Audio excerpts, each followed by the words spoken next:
तो पिताश्री से टकराने जा रही है। इस असुर को रोकना होगा मुझे।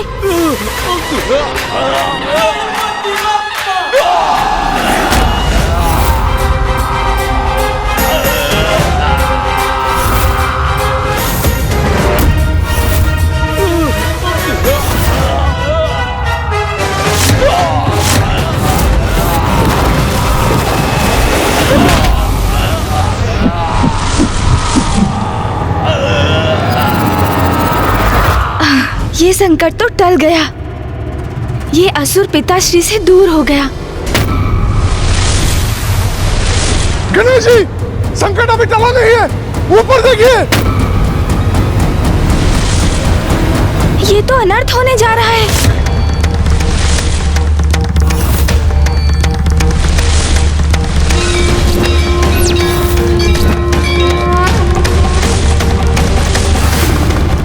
अब तो महादेव का क्रोध अवश्य जागृत होगा। नहीं, पिताश्री का ध्यान भंग नहीं होने दूंगा मैं। सृष्टि को संकट में नहीं आने दूंगा। सोन जी,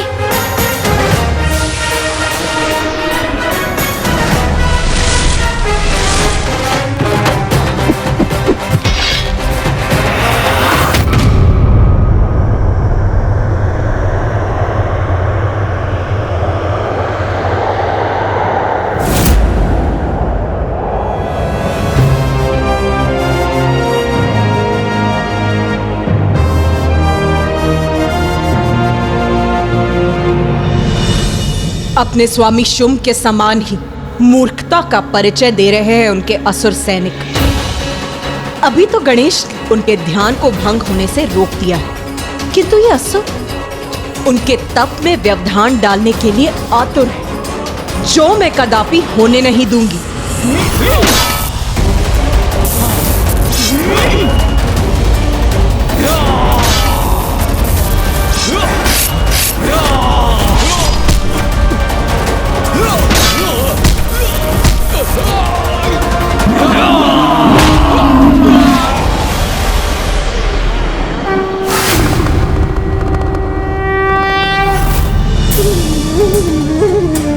माता, मैं योद्धा तो नहीं, किंतु मुझे गणेश जी, नंदी जी और देवगण की सहायता करने की अनुमति दीजिए, ताकि उनके साथ मैं भी इन असुरों द्वारा महादेव के ध्यान में बाधा पड़ने से रोक सकूं।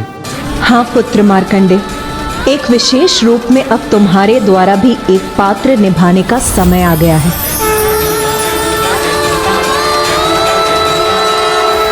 ओम गणपतये नमः। ओम यद्गुहं परमं लोके सर्वरक्षाकरं नृणाम्। यन्यकस्य चिदाख्यातं तन्मे ब्रूहि पितामहः।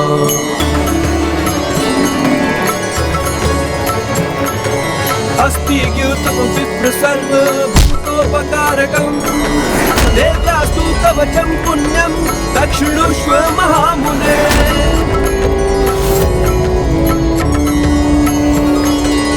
ये कैसी दिव्य ऊर्जा है जो इन असुरों को प्रभावित कर अवचेतन अवस्था में डाल रही है। चंद्र घंटेति कुष्मांडेति चतुर्थकम्।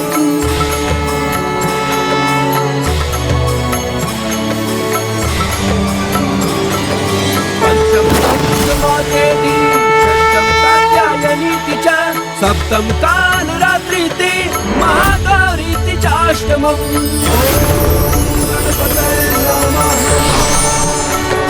अस्ति ज्ञातं विप्र सर्वभूतोपकारकम्।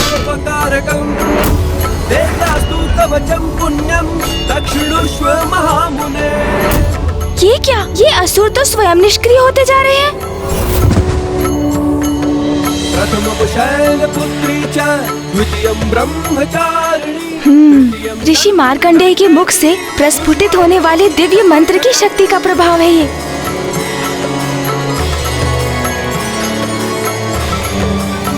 अब तो देवताओं को भी युद्ध करने की कोई आवश्यकता नहीं। वहाँ भी सभी असुर शिथिल पड़ रहे हैं। महागौरीति च अष्टमम्। ओम गणपतये नमः।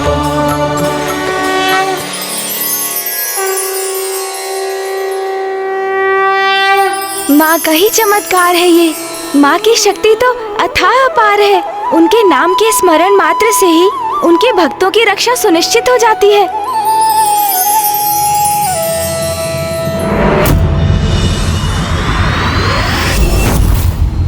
बस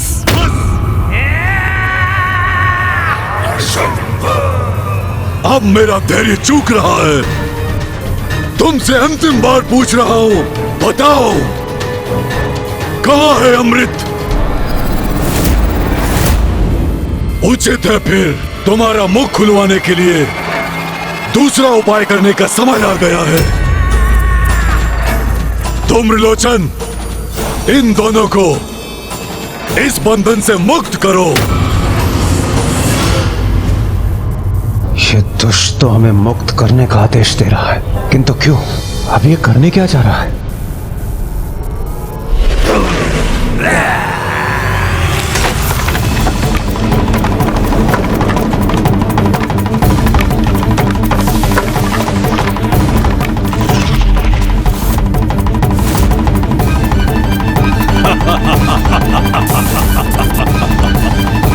अब ये नुकीले घातक अस्त्र जब तुम्हारे शरीर को भेद कर आर पार होंगे, तब तुम स्वयं बता दोगे कि अमृत कहाँ स्थित है। माँ को ज्ञात था कि हम इन असुरों को पिताश्री तक पहुँचने से रोकने का प्रयास कर रहे हैं, किंतु असुरों की संख्या के कारण उसमें हमें कठिनाई हो रही है। इसलिए उन्होंने ऋषि मार्कंडेय के मुख से ऐसे मंत्र का उच्चारण करवाया जिससे ये असुर स्वतः वश में आ गए।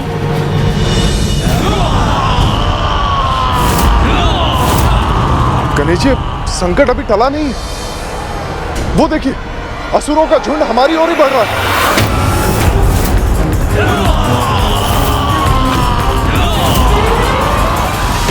माँ, आप ही हमारी सहायक हैं। हम आपकी अपार शक्ति के समक्ष नमन करते हैं, आपका स्मरण करते हैं। माँ, इस विकट स्थिति से हमें मुक्त कीजिए माँ।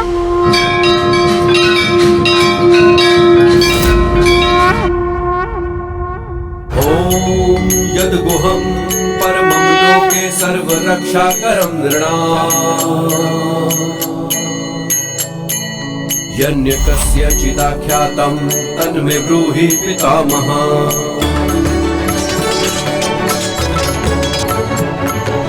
अस्ति ज्ञातं विप्र सर्वभूतोपकारकं देव्यास्तु कवचं पुण्यं दक्षिणुष्व महामुने।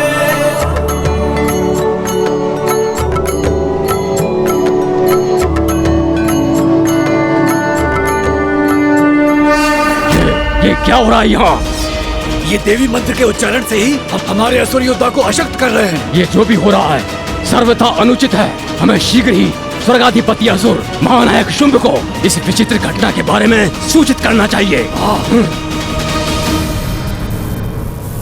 तो ये है इसका दूसरा उपाय। ये शिलाखंड नुकीले होकर हमारे तन को भेदने के लिए हमारी ओर बढ़ रहे हैं। इन दुष्टों की धृष्टता की तो कोई सीमा नहीं।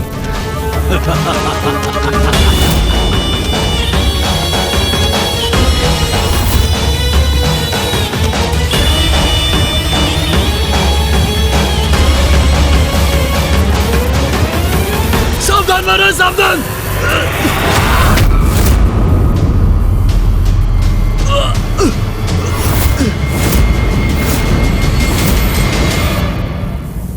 असुर महानायक, वो देवी माता ने। ये क्या कहना चाहते हो? जो कहना स्पष्ट कहो। कौन सी देवी, कहाँ की देवी? क्या किया उस देवी ने? और कहाँ है वो देवता जिन्हें तुम बंदी बनाने गए थे? कहाँ है? असुर महाराज, हम उन तक पहुंच ही नहीं सके महाराज। देवी के मंत्र ने कवच बनकर गणेश और देवताओं की रक्षा कर ली है और उसके दिव्य प्रभाव से हम असमर्थ हो गए और हमारी सेना आसक्त हो गई। देवी देवी देवी, क्या है ये देवी? कभी देवी के हार के मोती हमें रोक देते हैं, तो कभी देवी के मंत्र के कारण मेरे असुर सैनिक युद्ध करने में असमर्थ होते हैं। एक नारी में इतनी शक्ति कैसे हो सकती है? इस नारी में इतनी शक्ति केवल इसलिए है क्योंकि ये कोई सामान्य नारी नहीं है। ये तो स्वयं जगत जननी माँ आदिशक्ति है और उनकी अपार शक्ति का प्रत्यक्षदर्शी तो मैं रह ही चुका हूँ। हमारे लिए बेहतर तो यही होगा कि हम उनसे उलझे नहीं, किंतु ये बात मैं महाराज शुभ को कैसे समझाऊं?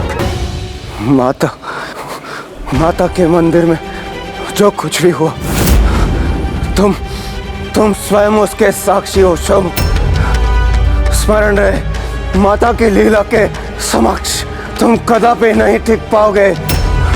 तुम्हारे पास अभी भी समय है, सुधर जाओ और स्मरण रखो, तुम कुछ भी क्यों ना कर लो, हम देवताओं का कुछ भी नहीं बिगाड़ पाओगे, क्योंकि माता स्वयं हमारे साथ है, हमारी रक्षा कर रही है माता। तुम्हारे शब्द शूल की भांति चुभ रहे हैं इंद्रदेव, किंतु अब तुम्हारी और उद्दंडता नहीं सहूंगा मैं। शांत कर दो इसके मुख को सदा के लिए।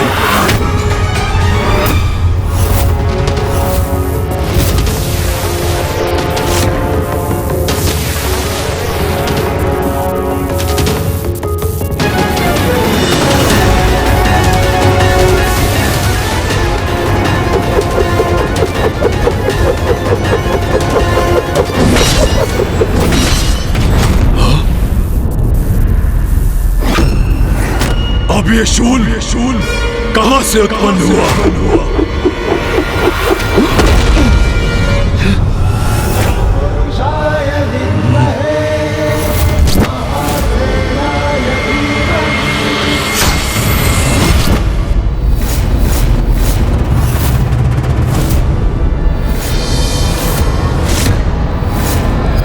महादेव पुत्र, इससे सावधान रहना होगा मुझे।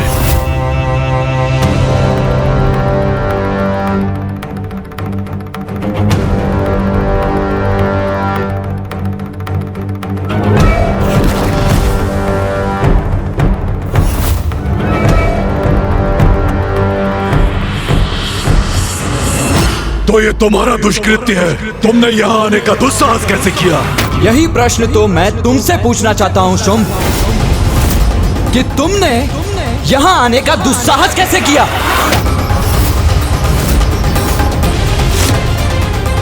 इसकी इतनी उद्दंडता, मुझसे प्रश्न कर रहा है ये? तुम्हारी राजसभा में इतना कुछ हुआ, मेरे अनुज गणेश ने तुम्हें इतना कुछ समझाया, किंतु तुम रहे असुर के असुर। उस सीख से कुछ सीख नहीं ली तुमने, अपितु उसे भुलाकर एक और दुष्टता कर बैठे, सीधे स्वर्ग पहुंच गए तुम। इसीलिए यहां आकर तुम्हें गणेश की सीख का स्मरण कराना तो अति आवश्यक है ना? तुम मुझे सीख दोगे? स्वर्गाधिपति शुंभ को सीख मैं तुम्हें दूंगा। खोलो अब नेत्र और देखो चारों ओर, स्वर्ग पर मेरा अधिकार है, मेरा, इस असुर महानायक शुंभ का स्वर्गाधिपति हूं मैं। और तुम्हारा ये भूतपूर्व देवराज इंद्र बंदी है मेरा। अब समझे मेरी शक्ति? हाँ, समझ गया शुंभ, मैं अवश्य समझ गया कि तुम मेरी दया के पात्र हो, किंतु तुम ही तो ये नहीं समझ पा रहे हो शुंभ, क्योंकि तुम्हारे अहंकार ने तो जैसे तुम्हारी श्रवण शक्ति को ही छीन कर दिया है। अन्यथा अपने ही सैनिकों के द्वारा ये समाचार पाकर कि मां के नाम के उच्चारण मात्र से तुम्हारी सेना निष्क्रिय हो गई, तुम ये अवश्य समझ जाते कि तुम किस शक्ति के विरुद्ध खड़े हो। और अब नहीं सुनूंगा मैं किसी के भी मुख से देवी का गुणगान, नहीं सुनूंगा मैं।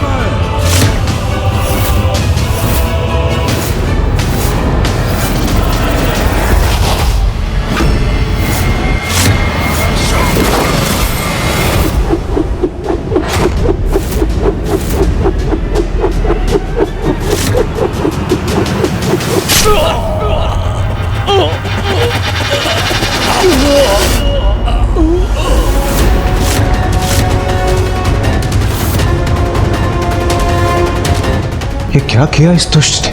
अपने ही सैनिकों का वध कर दिया।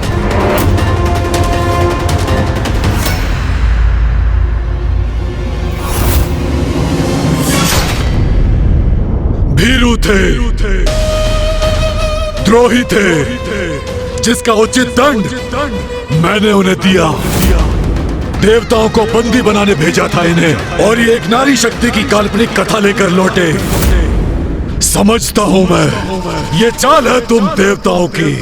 उन्हें कोई लालच देकर कपट कथा सुनाने कहा होगा, परंतु तुम्हें क्या लगा मैं इतना मूर्ख हूं कि तुम्हारे इस मिथ्या वचन पर विश्वास कर लूंगा? मां शक्ति के नाम की महिमा को मिथ्या बुलाने का तो साहस कर रहा है ये। इसका भयंकर दंड प्राप्त होगा इसे। अवश्य मेरे सैनिक तुम्हारे देवताओं को वहां धूल दूषित कर रहे होंगे।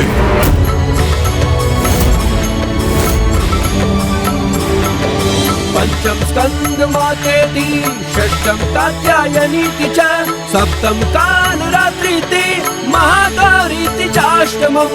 ओम गणपतये नमः। मेरी शक्ति सत्य है।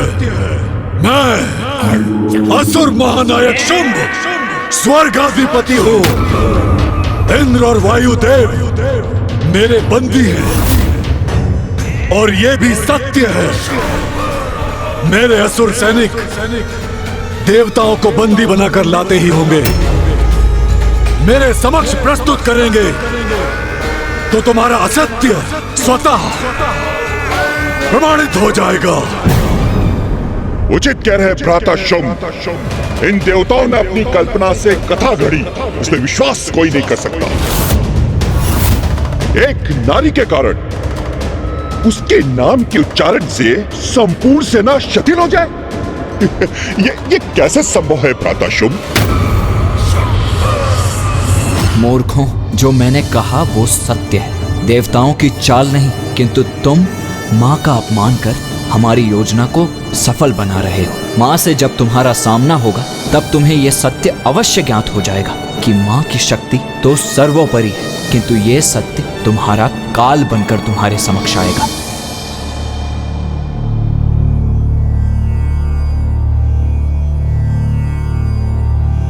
गणेश जी, ऋषि मार्कंडे के मुख से प्रस्फुटित हुए देवी कवच ने इन सभी असुरों को अवचेतन अवस्था में डाल दिया है, तो क्या अब हम इन्हें बंदी बना लें? नहीं सूर्यदेव, हम इन्हें बंदी तो कदापि नहीं बनाएंगे। किंतु गणेश जी, हम सदा के लिए इन्हें इस अवस्था में नहीं रख सकते, और फिर हमने इन्हें यहाँ स्थित रहने दिया तो ये हमारी सुरक्षा के लिए संकट उत्पन्न कर सकते हैं। इन्हें हम बंदी ही क्यों बनाएं, जब इनका उचित उपयोग हो सकता है। मैं तो इन्हें ससम्मान वापस भेजने वाला हूँ।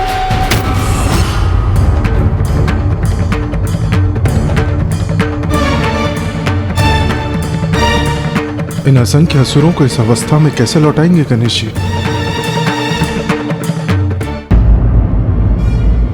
गणेश जी सर्वथा उचित कह रहे हैं, इन्हें यहाँ से लौटाना ही उचित होगा।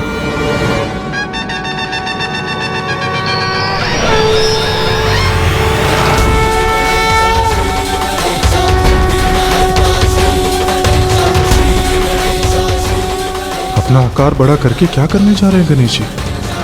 सोन जी,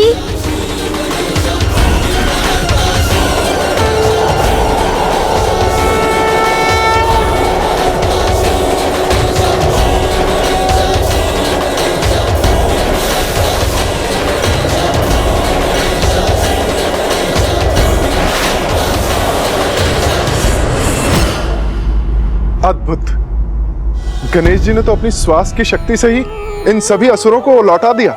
स्वर्ग लोक के लिए मेरी भविष्यवाणी अब निकट भविष्य में वहाँ इन असुरों की वर्षा होने वाली है। असफल हुई तुम्हारी ये कपट चाल, और मुझे भयभीत करने की रणनीति व्यर्थ हो गई। किंतु सफल होऊंगा मैं। इंद्रदेव और वायुदेव पूर्व से मेरे बंदी हैं, प्रतीक्षा करो और कुछ ही समय में तुम देवताओं की पराजय के स्वयं साक्षी बनोगे।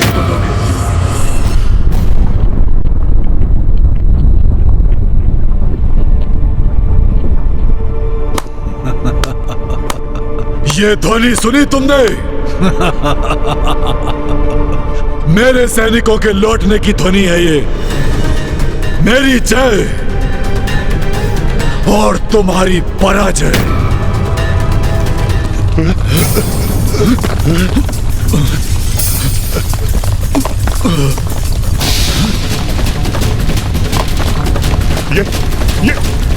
ये क्या हो रहा है? क्या हो रहा है ये?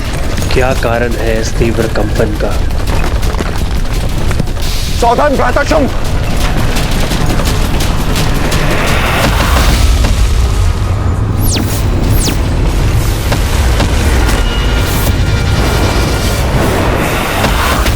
वाह अनुज वाह, असुरों को चुप कराने की क्या उत्तम युक्ति ढूंढी है तुमने। ये क्या, मेरे असुर सैनिक यहाँ गिर रहे हैं? ये कैसे संभव है? ये कैसा छल है देवताओं का? प्रत्यक्ष को प्रमाण क्या, यही कहा था ना तुमने शुंभ? तो लो अब देखो, प्रमाण तुम्हारे समक्ष है। प्रमाण मेरी मां की शक्ति का। उनके नाम के उच्चारण मात्र से तुम्हारे ये असुर सैनिक अर्ध मूर्छा में यहां लौट कर गिर रहे हैं। ध्यान से श्रवण कर लो इस ध्वनि का।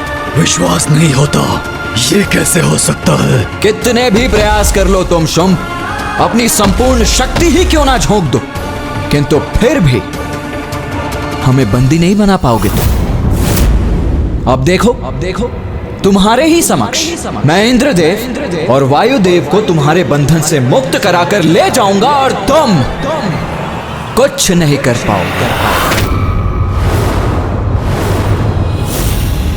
इंद्रदेव, वायुदेव, चलिए मेरे साथ।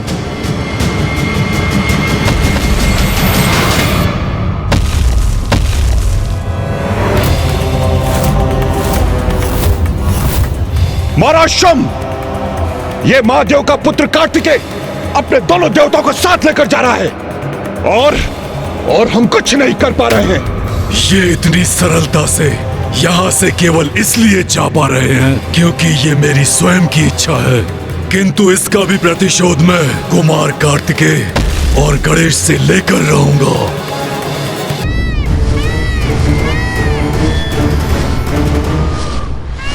कुमार कार्तिकेय, क्या आपको पूर्ण विश्वास है कि आपकी ये योजना सफल होगी? अवश्य सफल होगी देवराज इंद्र। बस आपको उतना ही करना है जो मैंने आपसे कहा है कि मेरे निर्देश पर आप दोनों लुप्त हो जाएं। शेष मैं और गणेश संभाल लेंगे। समझ गए ना आप? समझ गए। हमारे देखते देखते वो दुष्ट महादेव पुत्र इंद्रदेव और वायुदेव को यहाँ से ले गया और हम कुछ नहीं कर सके।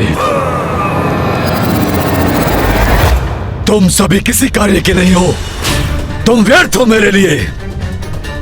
मेरे सेनापतियों, साम दाम दंड भेद किसी भी युक्ति का प्रयोग करो और उस कुमार कार्तिकेय को मेरे समक्ष प्रस्तुत करो। जब मैं उस पर अपनी स्तंभन शक्ति का प्रयोग करूंगा तो वो स्वयं बताएगा कि देवियां और अमृत कहाँ है। जाओ और शीघ्र लाओ उसे। आप कष्ट न उठाएं सेनापति निशुंभ। उस दुष्ट कुमार कार्तिकेय को बंदी बनाकर लाने में अधिक समय नहीं लगेगा। उसे मैं ही जाकर ले आता हूं। उचित है धूम्रलोचन, उचित है। शीघ्र जाओ, परंतु इस बार मुझे निराश मत करना।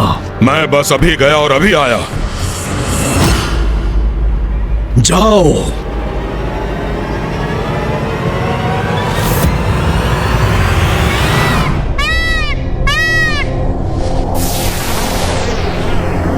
आकाश में ये कैसी गति का आभास हो रहा है मुझे? ये तारे तो गतिमान होकर एक साथ आ रहे हैं।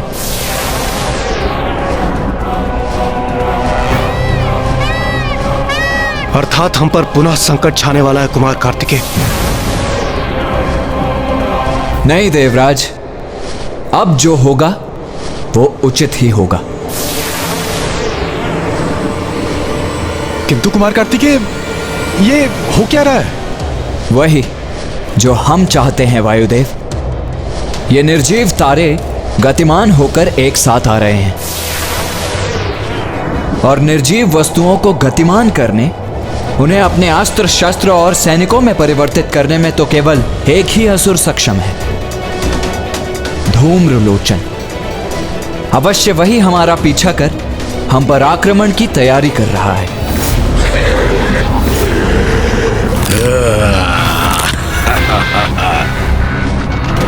अपनी शक्ति से ऐसे अस्त्र उत्पन्न करूंगा कि तुम लाचार हो जाओगे कुमार कार्तिकेय।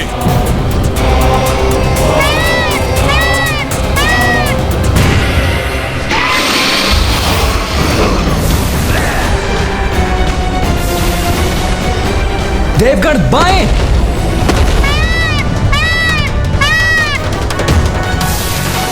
देवगण दाएं!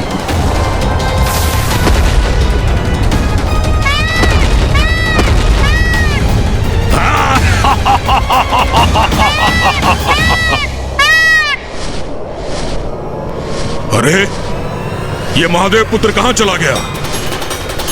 उसे पकड़ने के लिए अपनी गति बढ़ानी होगी मुझे।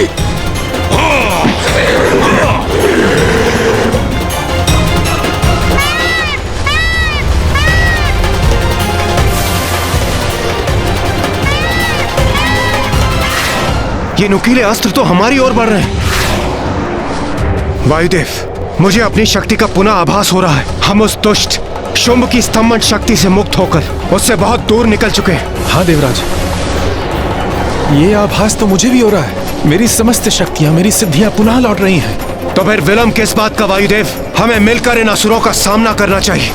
इनके वार का उचित उत्तर देना चाहिए हमें। निसंदेह।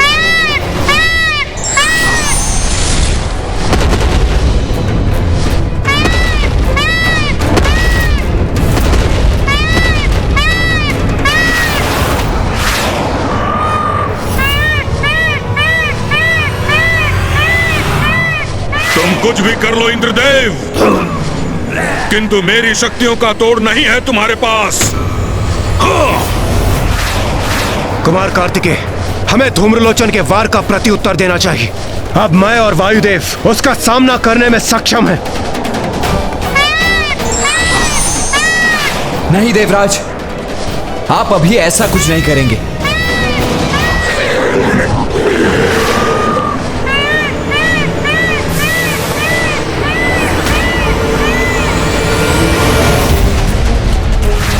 सेनापति कुमार कार्तिकेय, हम इस प्रकार भागकर अपना बचाव करने पर विवश क्यों हैं? आप हमें इन असुरों का सामना करने से रोक क्यों रहे हैं? हमें अनुमति दीजिए इनसे युद्ध करने की। नहीं देवराज, ये भी हमारी योजना का ही भाग है। अभी हम कुछ भी नहीं करेंगे। अभी हमें एक नियत स्थान पर पहुंचना है, बस।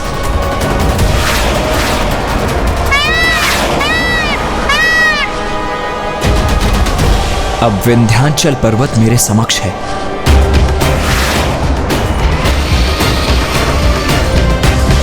मेरे अस्त्र शस्त्र सब व्यर्थ हो रहे हैं। इनका पीछा करने में इतना समय नहीं गंवा सकता मैं। प्रतीत होता है मुझे स्वयं इनके निकट जाकर कुछ करना होगा। हाँ। चलो, तीव्र करो गति।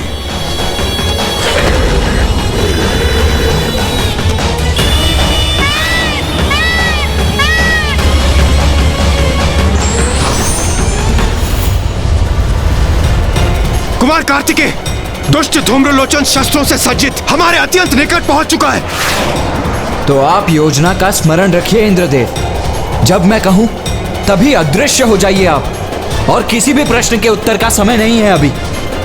और हाँ, पीछे मुड़कर मत देखिएगा, बस अंतर्ध्यान हो जाइए। अरे इतनी गति से कहां भागे जा रहे हो कुमार कार्तिकेय? वहां राजसभा में तो बड़े बोल निकल रहे थे तुम्हारे मुख से। अब क्या हुआ? कितना भी भाग लो, किंतु मुझसे बच नहीं सकोगे तुम तीनों को भेद कर ले जाऊंगा अपने इस भाले से असुर महानायक शुंभ के पास, और तुम सब इस पर टंगे जाने पर विवश हो जाओगे।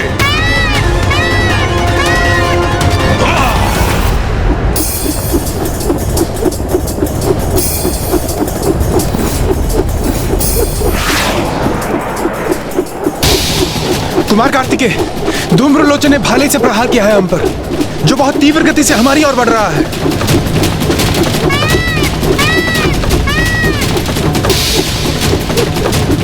जाइए आप दोनों। नहीं नहीं कुमार कार्तिकेय, इस प्रकार हम आपको अकेला छोड़कर कैसे जा सकते हैं? ऐसी बातों का समय नहीं है। मैं जैसा कह रहा हूं वैसा कीजिए, जल्दी कीजिए।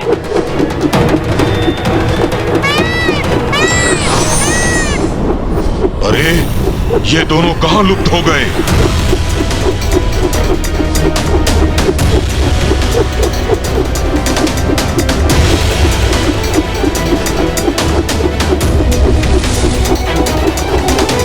भैया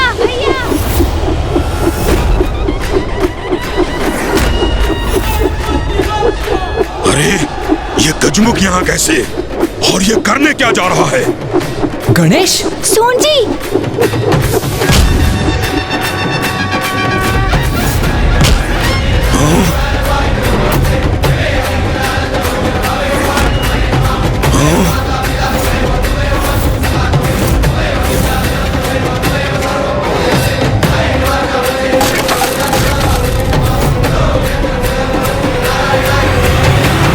गणेश,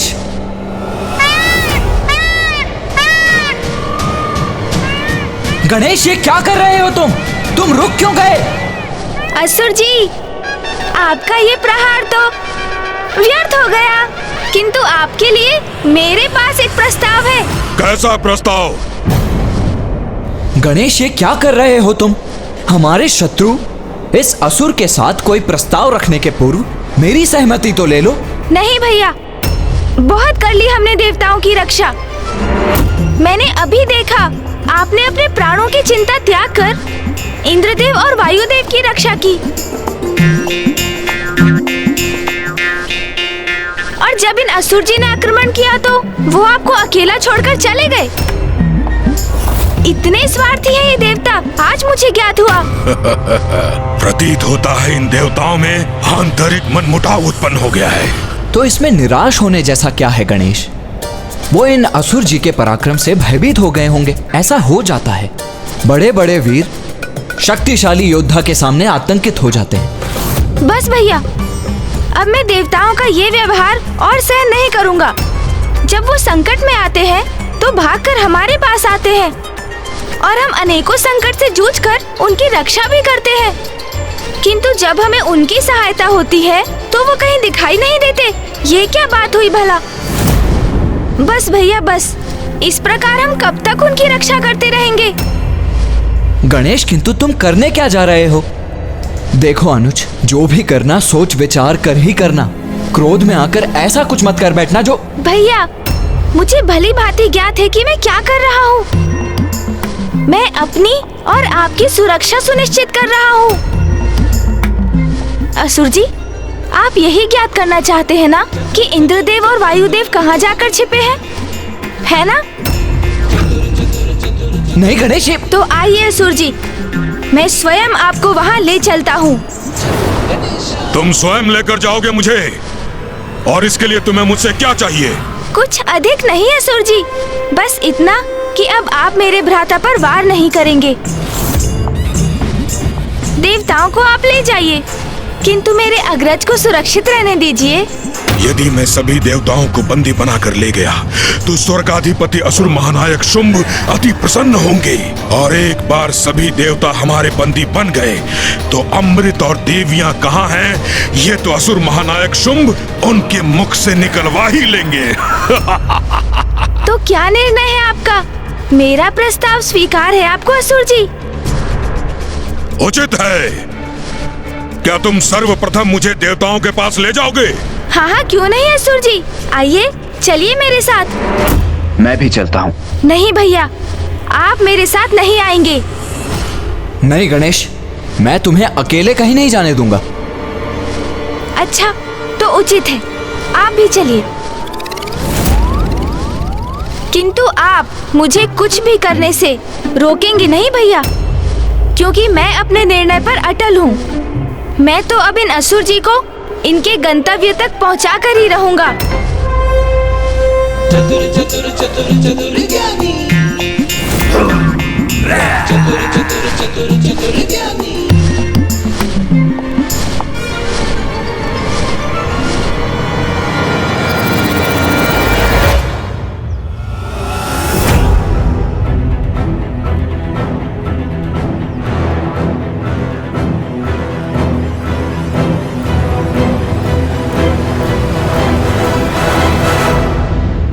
यहाँ तो पहुंच गए हम, किंतु देवता कहाँ हैं?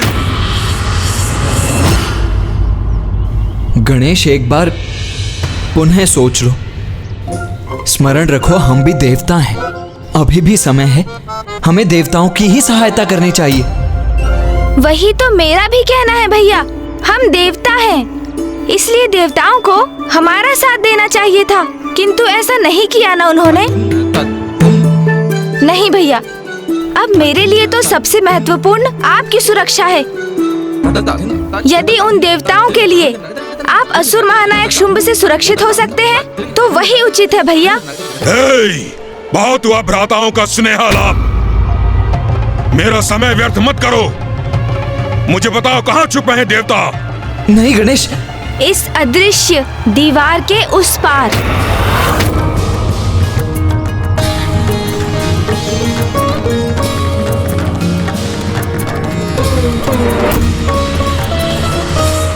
ये तुमने क्या कर दिया गणेश? यहाँ का गुप्त रहस्य इस असुर के सामने उजागर कर दिया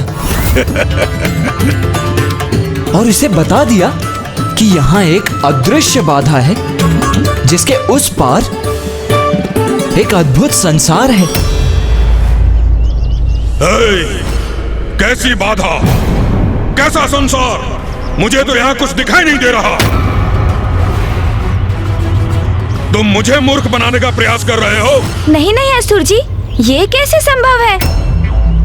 अर्थात मूर्ख को कोई मूर्ख कैसे बना सकता है भला? क्या कहा तुमने? थोड़ा समझने का प्रयास करेंगे तो सब कुछ समझ जाएंगे असुर जी।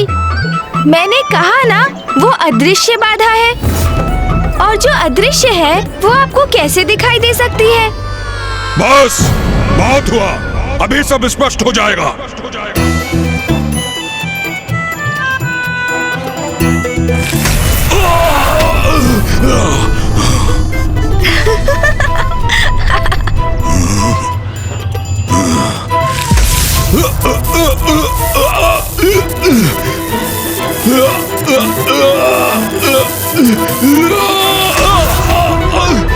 अरे अरे, ये क्या कर रहे हैं असुर जी? आप तो अभी से हमारे चरणों पर गिरकर क्षमा मांगने लगे। चलिए चलिए, उठिए, उठ जाइए।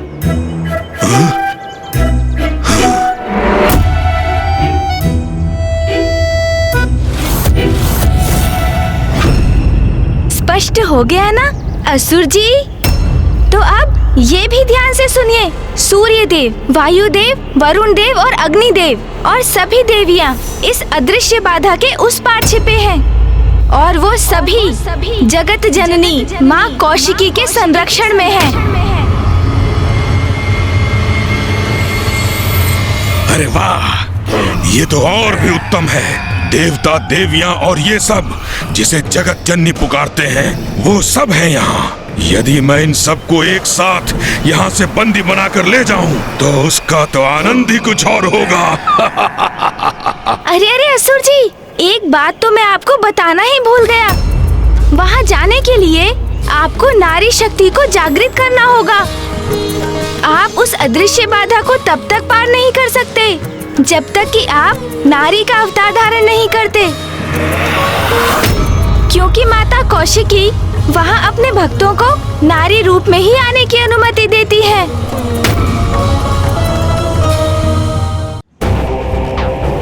नारी अवतार मेरा? प्रयास अच्छा कर लेते हो तुम। अरे परिहास नहीं, मैं सत्य कह रहा हूँ असुर जी। यदि आपको उस पार जाना है तो आपको अपने भीतर की नारी को जागृत करना ही होगा। स्वयं को परिवर्तित कर नारी रूप धारण करना ही होगा आपको, तभी ये संभव होगा। बस बहुत हुआ। तुम्हें बुद्धिहीन दिखाई देता हूँ मैं? जो कुछ तुम कहोगे उसका विश्वास कर लूंगा। ओह, अब समझा। मेरा समय व्यर्थ करने की चाल थी तुम्हारी। तुम और तुम्हारे भ्राता ने पुनः अपनी माया का प्रयोग कर देवताओं को भागने का अवसर दिया और मुझे प्रलोभन देकर मेरा समय नष्ट करने हेतु मुझे यहाँ ले आए। क्रीड़ा कर रहे हो मेरे साथ कि मैं अपनी भीतर की नारी को जागृत करूं? जो नारी मेरे पांव तले रहती है उसी नारी में परिवर्तित करूं स्वयं को? ना। असुर जी, आपको यहाँ लाकर मैंने अपने कर्तव्य का निर्वहन किया। अब आप मुझ पर विश्वास करें अथवा नहीं, इसका चुनाव तो आपको ही करना है।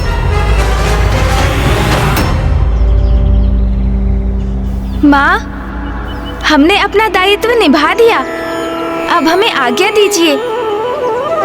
प्रणाम माँ।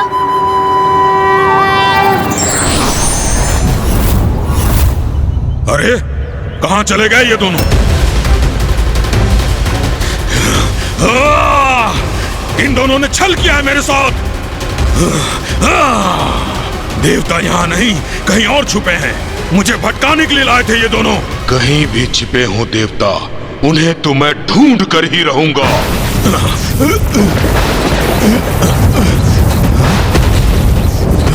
ये सब क्या हो रहा है यहाँ?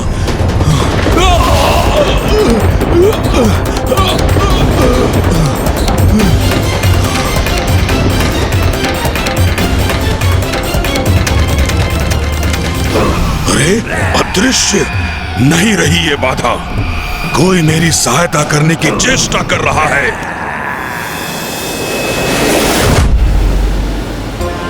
माँ ने जैसा कहा था उसके अनुसार हमारी योजना किसी भी प्रकार से शुंभ के सेनापति को विंध्याचल पर्वत पर ले जाने की थी, किंतु धूम्रलोचन इतनी सहजता से हमारे पीछे आने वाला नहीं था।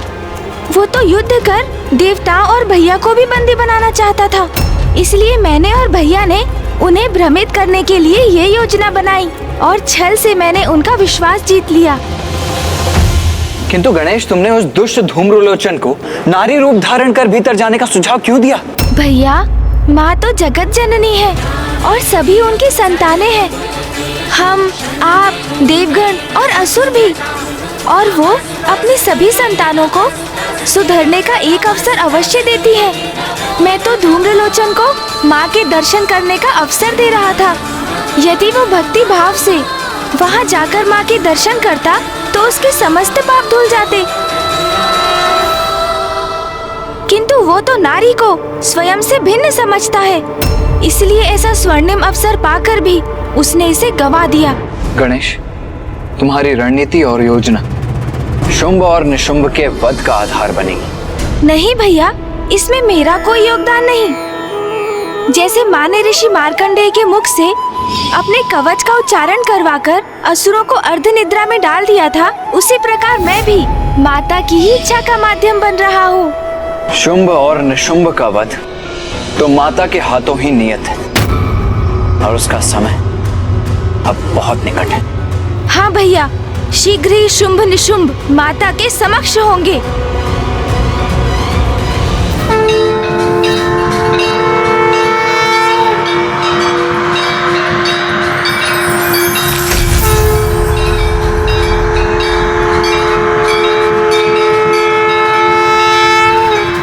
इस पारदर्शी बाधा के उस पार ये देवियां यहीं स्थित हैं वो।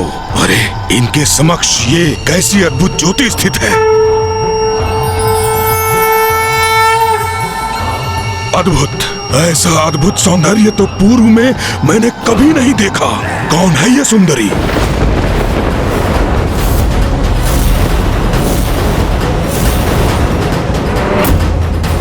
सुंदर भी है और भयंकर भी।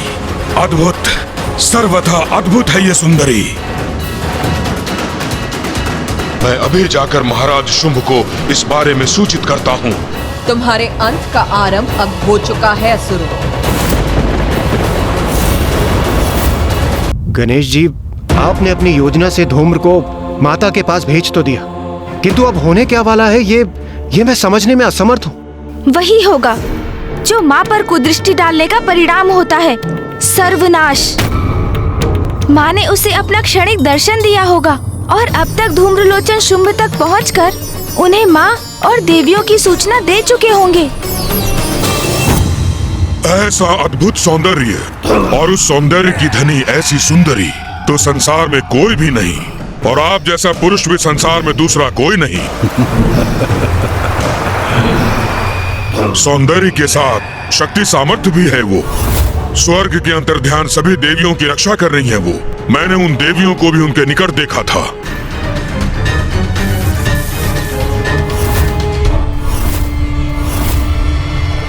भ्राता शुंभ, कदाचित आप दोनों की जोड़ी नियति निर्धारित करेगी।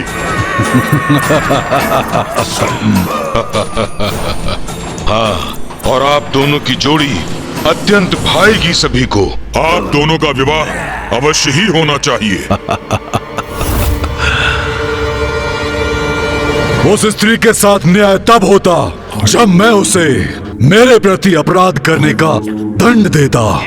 उसने मेरे विरुद्ध जाकर स्वर्ग की देवियों को आश्रय जो दिया, परंतु अब धूम्रलोचन के मुख से उसकी प्रशंसा सुनकर उसके प्रति मेरी भी उत्सुकता जागृत हुई है।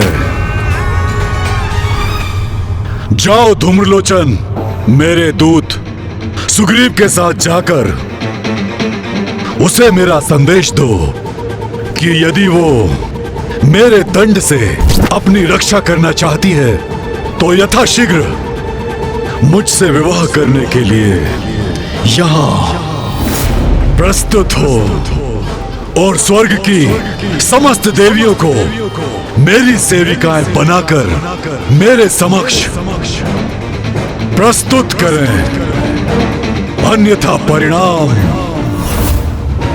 अति भयंकर होगा। उचित है, मैं आपकी आज्ञा अनुसार आपका संदेश उन तक पहुंचा दूंगा, महानायक शुंभ।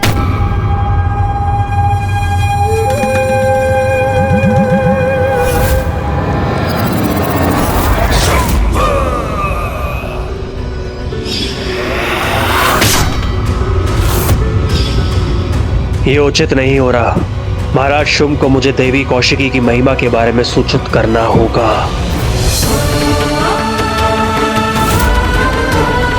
देवी कौशिकी नमो नमः, देवी कौशिकी नमो नमः।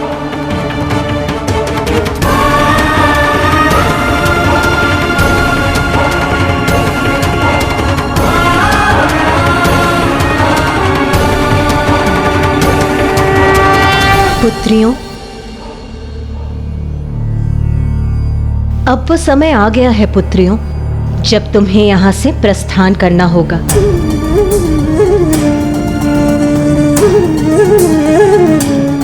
परंतु क्यों माता? क्योंकि अब शुंभ के आगमन में अधिक समय नहीं है। शुंभ और निशुंभ के अंत तक मैं तुम लोगों की सुरक्षा को लेकर निश्चिंत होना चाहती हूँ। इसीलिए अब तुम लोग मेरी शक्ति के संरक्षण में विंध्याचल पर्वत की गुफाओं में रहोगे। माता, आपके श्री चरणों से जाने का मन तो हम में से किसी का भी नहीं है, किंतु यदि यही आपकी आज्ञा है और यही उचित है तो हम आपकी इस आज्ञा का पालन अवश्य करेंगे।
उस सुंदर स्त्री को शीघ्र ही स्वर्गाधिपति महानायक शुंभ का संदेश पहुंचाना है हमें।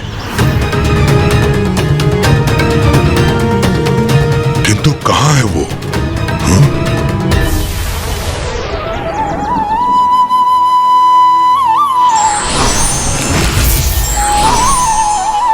हमारी रक्षा कर हमें सुरक्षित रखने के लिए आपका कोटि कोटि धन्यवाद माता।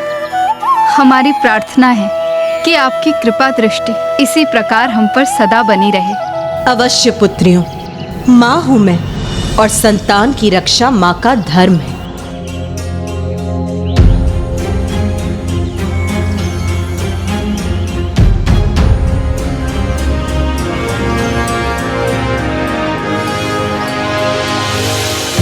इस गुफा के भीतर भी तुम्हारा जीवन मेरे दिव्य प्रकाश से परिपूर्ण रहेगा।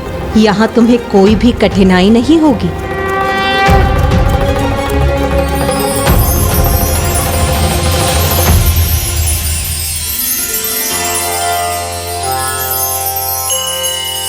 माता हमारे जीवन को कभी भी अंधकारमय नहीं होने देंगी। माता की असीम कृपा पाकर हम कृतार्थ हुए।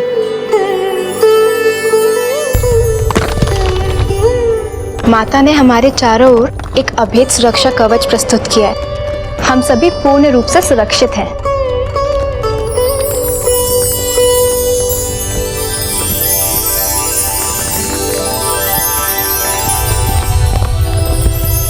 अब कोई भी दुष्ट असुर देवियों के निकट नहीं आ पाएगा। माता, आपकी भक्ति ही हमारी शक्ति है। उसी कारण असुरों की कुदृष्टि से हम लोग सुरक्षित हैं। पुत्रियों, जगत जननी हूं मैं, सभी मेरी संतानें हैं और संतान इन असुरों के समान पथभ्रष्ट हो भी जाए, किंतु माँ अपना दायित्व कभी नहीं भूलती।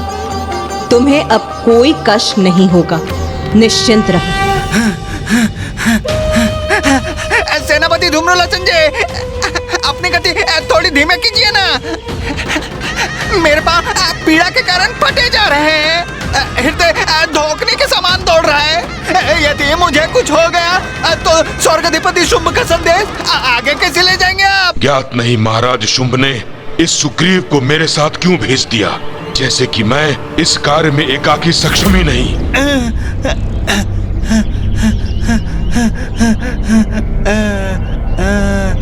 सेनापति धूम्रलोचन जी, आपको पूर्ण विश्वास है ना कि हम उचित मार्ग पर हैं? कितने समय से हम यहाँ वहाँ घूम रहे हैं, किंतु उस सुंदर स्त्री का कोई चिन्ह हमें दिखाई नहीं दे रहा। वो गजमुख गणेश मुझे यहीं लाया था। हम उत्तर दिशा से आए थे और इसी पर्वत पर उतरे थे। यहीं कहीं है वो स्थल, देखता हूँ।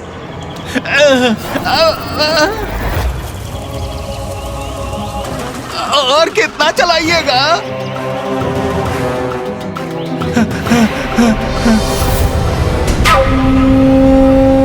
शब्दों के सत्य असत्य की परख तो दृष्टि से होती है। वो सुंदर स्त्री मुझे दिखाई देगी, तभी आपके कथन को सत्य मानूंगा। सब कुछ हमारी योजना के अनुसार ही हो रहा है भैया। शुंभ का सेनापति धूम्रलोचन उसके दूत सुग्रीव के साथ माँ के निकट पहुँच चुका है और माँ पूर्व में ही सभी माताओं को सुरक्षित स्थान पर भेज चुकी है। यही थी वो, यही स्थित एक अदृश्य बाधा के पीछे।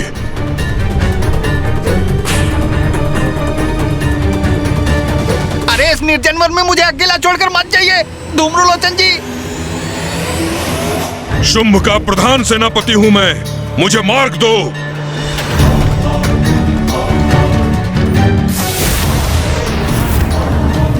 मैं उचित स्थल पर पहुंचा हूं सुग्रीव। अब तुम्हें और अधिक चलने की कोई आवश्यकता नहीं। हम अपने गंतव्य पर पहुंच चुके हैं। अद्भुत! अचानक इस वन में दिव्य प्रकाश प्रकट हो गया, जैसे कोई गुप्त द्वार अचानक खुल गया हो। सत्य कहा था ना मैंने। कदाचित उस दिव्य सुंदरी को भी ज्ञात हो गया कि हम उसके लिए यहाँ क्या प्रस्ताव लेकर आ रहे हैं, जिससे उत्तेजित होकर उसने स्वयं हमारे लिए ये द्वार खोल दिए हैं। नारी का स्वभाव ऐसा ही होता है। चलो सुग्रीव। अवश्य अवश्य, आप आगे आगे चलिए, मैं पीछे पीछे आता हूँ।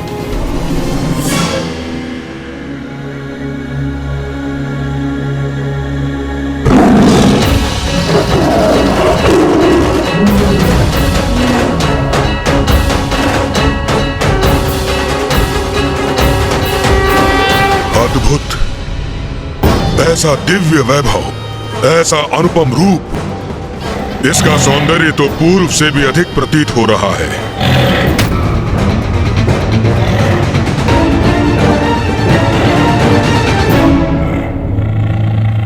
विलक्षण रूपमती है ये स्त्री। असुर महानायक ने विवाह हेतु उचित स्त्री का चुनाव किया है। चलिए चलिए आगे बढ़ते हैं धूम्रलोचन जी।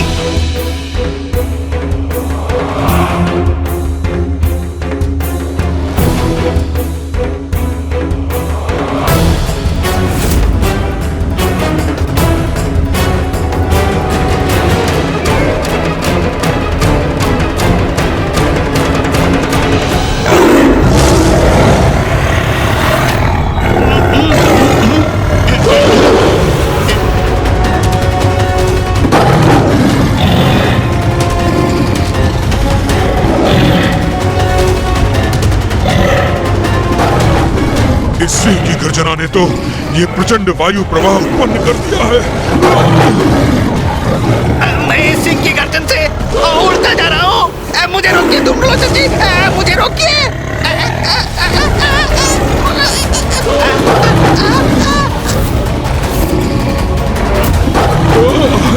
चिंता मत करो सुग्रीव, तुम्हें कहीं नहीं जाने दूंगा मैं।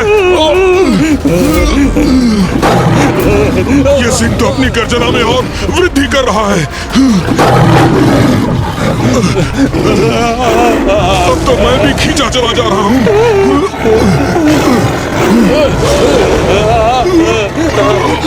हम युद्ध नहीं, संवाद करने आए हैं।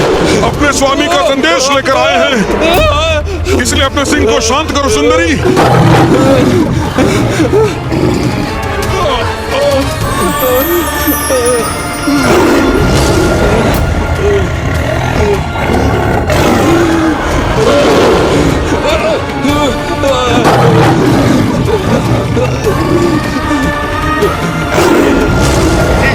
पकड़े रहिए, मुझे पकड़े रहिए धूम्रलोचन जी।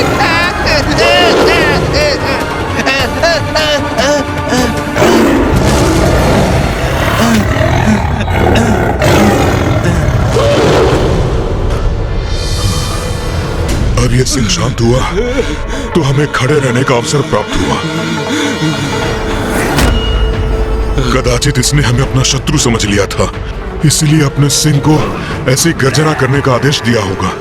किंतु अब हम इसे वो संदेश देंगे जिसे सुनकर यह आनंदित हो जाएगी। स्वर्गाधिपति शुंभ की विवाहिता बनने का अवसर तो कोई भी सुंदर स्त्री कदापि नहीं गंवाएगी। कहो कहो, क्या संवाद करना चाहते हो मुझसे? सुंदरी, तुम्हारे जैसी अपूर्व रूपमती पूरे संसार में कोई नहीं। ऐसा अनुपम सौंदर्य है तुम्हारा कि सूर्य और चंद्र की कांति भी तुम्हारे समक्ष फीकी पड़ जाए और तुम बस मात्र इतनी दूर यात्रा करके तुम मेरे सौंदर्य की प्रशंसा करने आए हो?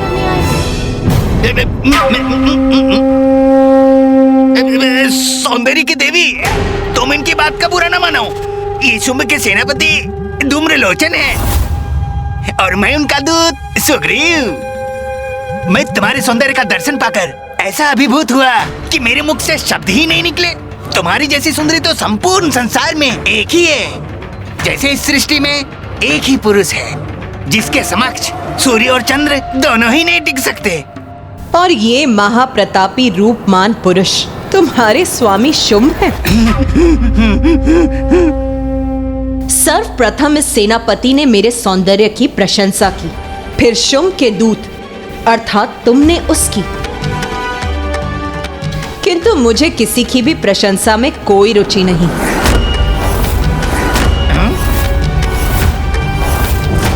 फिर हम ये संवाद क्यों कर रहे हैं, ये मुझे अभी भी स्पष्ट नहीं। तो मैं स्पष्ट किए देता हूँ। सुनो स्त्री, सौंदर्य और पराक्रम दोनों ही दृष्टि से हमारे स्वामी के योग्य हो तुम। इसीलिए हम उनके साथ तुम्हारे विवाह का प्रस्ताव लेकर यहाँ आए हैं। उचित तो यही है कि तुम इस विवाह प्रस्ताव को स्वीकार कर हमारे साथ चलो।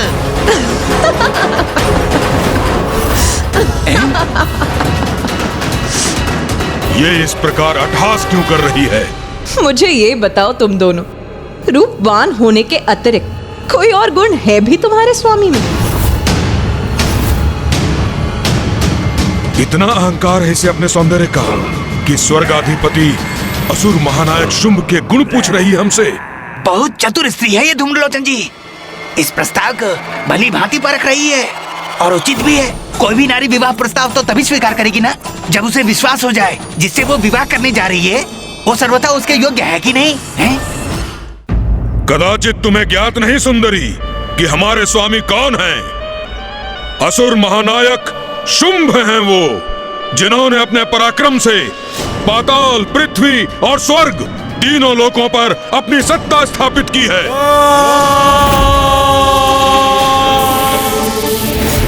और स्वर्ग की समस्त निधियां उनके नियंत्रण में है।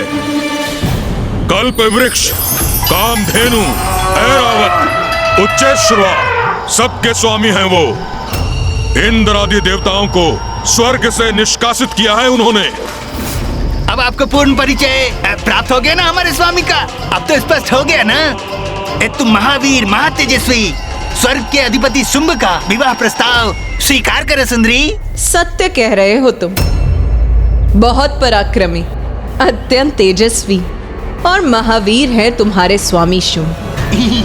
मुझे ज्ञात था ये हमारा प्रस्ताव अवश्य स्वीकार करेगी। तुम्हारे स्वामी की वीरताएं की गाथाएं तो मैंने भी सुनी है। वही शुंभ है ना ये, जिसने मित्रता का ढोंग कर देवताओं को अपनी राजसभा में आमंत्रित किया और फिर दुत क्रिया अर्थात जुए की क्रीड़ा कर देवताओं का सर्वस्व छीनने का प्रयास किया। वही महापराक्रमी शुंभ है ना ये, जो प्रथम पूज्य गणेश देव सेनापति कार्तिकेय से सीख लेने के लिए विवश ही नहीं हुए, अपितु देवराज के वाहन ऐरावत, मां कामधेनु, कल्प वृक्ष और देवराज के मुकुट लौटाने पर भी बाध्य हो गए। अब समझा, ये तो असुर महानायक का अपमान करने का दुस्साहस कर रही है। वही परमवीर शुंभ है ना ये, जिसने स्वर्ग में अनुचित प्रवेश कर देवियों का अपमान करने का प्रयत्न किया, किंतु उसमें मेरे अर्थात जगत जननी के हस्तक्षेप करने के कारण अक्षम्य रहे। और ये कैसे भूल गई मैं कि वही शक्तिशाली शुंभ है ना, जिसने देवताओं को बंधी बनाने का प्रयास किया और देव सेनापति कुमार कार्तिकेय ने न केवल इनकी संपूर्ण सेना को पराजित किया, अपितु स्वर्ग से इस अति पराक्रमी शुंभ की राजसभा से देवताओं को मुक्त भी करा लिया। ये सब इसे कैसे ज्ञात है? कदाचित ये असुर महानायक शुंभ का विवाह प्रस्ताव अस्वीकार करने जा रही है। अरे वाह, बड़े वीर प्रमाणित हुए तुम्हारे असुर महानायक शुंभ। क्या कहा था तुमने? त्रिलोक विजेता, स्वर्गाधिपति, असुर महानायक शुंभ। एक भीरू और शक्तिहीन असुर को संसार का सबसे बड़ा वीर बता रहे हो तुम। बस, बहुत सुन चुका मैं। धूम्रलोचन, धूम्रलोचन,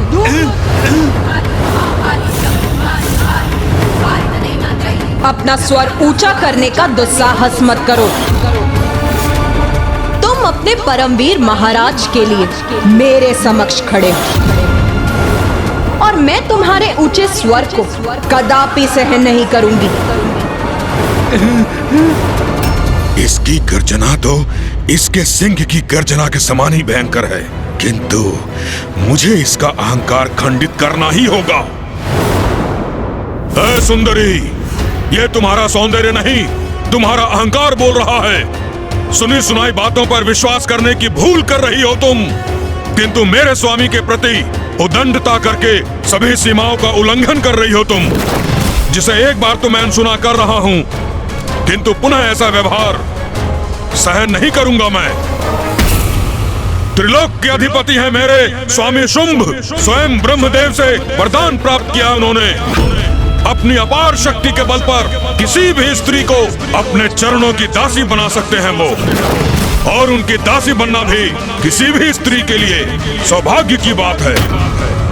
नारी के प्रति ये दुर्भावना कदापि उचित नहीं। ये स्त्री तो क्रोधित हो रही है। कहीं इसने पुनः गर्जना की तो? नहीं नहीं, मेरे शांत रहने में मेरी सुरक्षा है। ये तो तुम्हारा सौभाग्य है स्त्री कि असुर महानायक शुंभ ने पूर्ण सम्मान के साथ विवाह प्रस्ताव भिजवाया है, अन्यथा अपनी इच्छा पूर्ण करने के लिए वो क्या नहीं कर सकते। अच्छा, तो तनिक ये बताओ, अपनी इच्छा पूर्ण करने के लिए क्या करेंगे वो? प्रतीत होता है तुम अभी भी नहीं समझी, और वो चाहे तो उनके सैनिक तुम्हें उनके समक्ष प्रस्तुत करने हेतु तुम्हारी इच्छा के विरुद्ध तुम्हें खींच कर भी ले जा सकते हैं।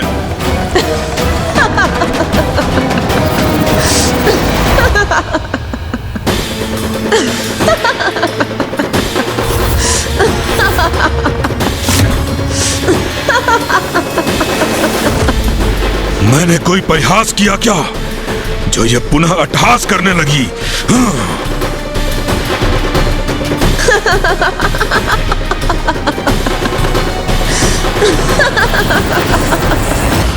स्त्री, अट्टहास क्यों कर रही हो तुम? इसका क्या अर्थ समझूं मैं? इनके प्रश्न का अभिप्राय है सुंदरी, क्या तुम्हारे इस अट्टहास को हम तुम्हारी स्वीकृति समझे? स्पष्ट कहो, हमारे स्वामी से विवाह का प्रस्ताव तुम्हें स्वीकार है ना? उचित है। मुझे क्या था, ऐसा उत्तम विवाह प्रस्ताव संसार की कोई भी स्त्री कदापि नहीं नकार सकती। हमें शीघ्र ये शुभ सूचना असुर महानायक शुंभ तक पहुंचानी चाहिए। चलो सुग्रीव। जाओ और जाकर अपने स्वामी को मेरा संदेश दो कि मैं विवाह उसी योद्धा से करूंगी जो मुझे युद्ध में पराजित करने में सक्षम होगा। यदि तुम्हारे स्वामी में इतना सामर्थ्य है तो यहाँ आकर मुझे पराजित करें और अपनी मुझसे विवाह करने की इच्छा को पूर्ण करें। ये क्या सुन रहा हूं मैं? ये स्त्री स्वर्गाधिपति असुर महानायक शुंभ से युद्ध करना चाहती है। माँ की ये घोषणा, उनके द्वारा शुंभ को युद्ध के निमंत्रण का तो एक ही अर्थ है, शुंभ के साथ साथ इन सभी दुष्टों का सर्वनाश।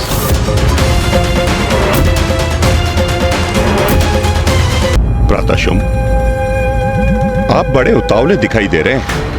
प्रतीत होता है कि धूम्रलोचन और सुग्रीव के लौटने और अपनी भावी वाहिता का समाचार पाने का बड़ी अधीरता से प्रतीक्षा कर रहे हैं। किंतु ये उचित भी तो है, सब कुछ तो प्राप्त कर लिया है असुर महानायक ने। हाँ, और अब उस अपूर्व सुंदरी को पाने के लिए लालायित हैं। देवी शक्ति का क्रोध हमारे लिए महासंकट का रूप अवश्य ले सकता है। धूम्रलोचन समाचार अवश्य लेकर आएगा, किंतु मुझे शंका हो रही है कि कहीं वो हमारे सर्वनाश की पूर्व सूचना ना हो। समाचार क्या होगा ये तो मुझे पूर्व से ज्ञात है। स्वर्गाधिपति असुर महानायक शुंभ ने पूर्ण सम्मान के साथ विवाह का प्रस्ताव भेजा है। उसे स्वीकार करना उस नारी की नियति है, किंतु यदि उस नारी ने मेरे प्रस्ताव का निरादर किया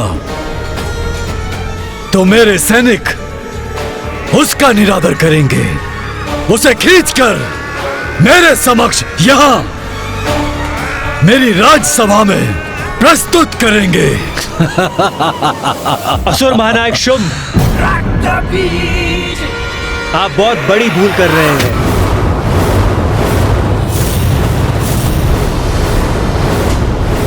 ये क्या कह रहे हो तुम रक्तबीज? स्वर्गाधिपति महाराज शुंभ से कोई भूलो, ये कैसे संभव है?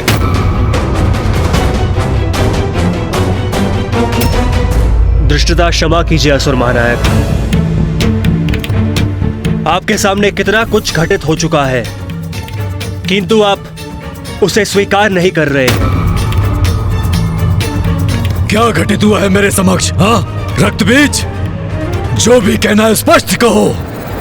जिन देवी को आपने धूम्रलोचन और सुग्रीव को युक्ति अथवा शक्ति से यहां लाने का आदेश दिया है, उनकी शक्ति का आभास हमें बहुत समय से हो रहा है। स्मरण कीजिए, स्वर्ग की देवियों की रक्षा देवी की मूर्ति से उत्पन्न हुए मोतियों ने ही की थी।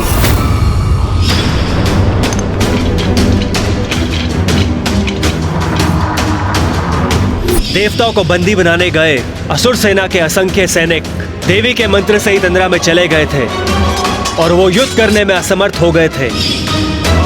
और उन्हीं के आशीष से कुमार कार्तिकेय ने यहाँ आकर यहाँ बंदी इंद्रदेव और वायुदेव को मुक्त करा लिया था। और वो कोई साधारण स्त्री नहीं है, जगत जननी है, देवी शक्ति है। और उनकी अपार शक्ति का प्रत्यक्षदर्शी तो मैं भी पूर्व में रहा हूं।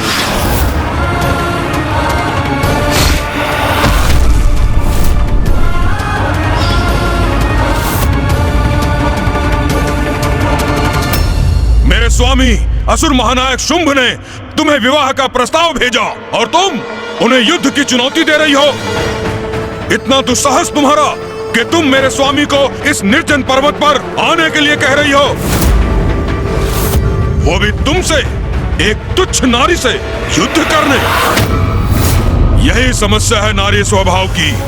थोड़ा सा सम्मान क्या दिया तुम्हें, अहंकारवश अपना स्थान ही भूल गई।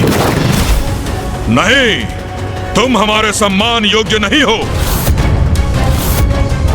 और अब मैं तुम्हें उस भाषा में समझाऊंगा जो तुम्हें समझ आएगी।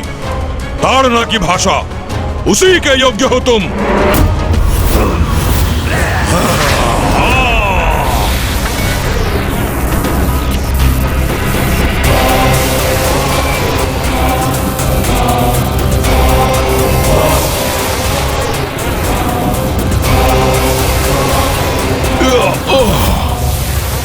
कदाचित सेनापति धूम्रलोचन उचित कह रहे हैं। शब्दों की नहीं, शस्त्रों की भाषा ही सुंदरी के लिए उपयुक्त है।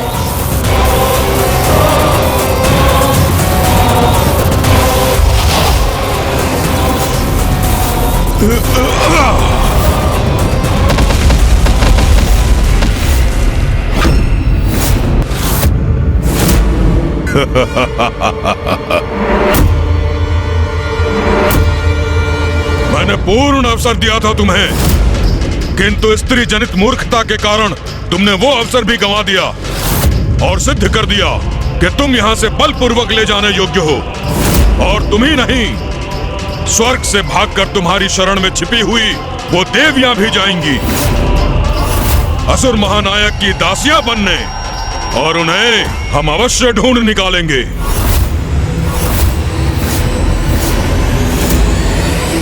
अब इन दुष्टों को माँ की शक्ति के बारे में ज्ञात हो जाएगा।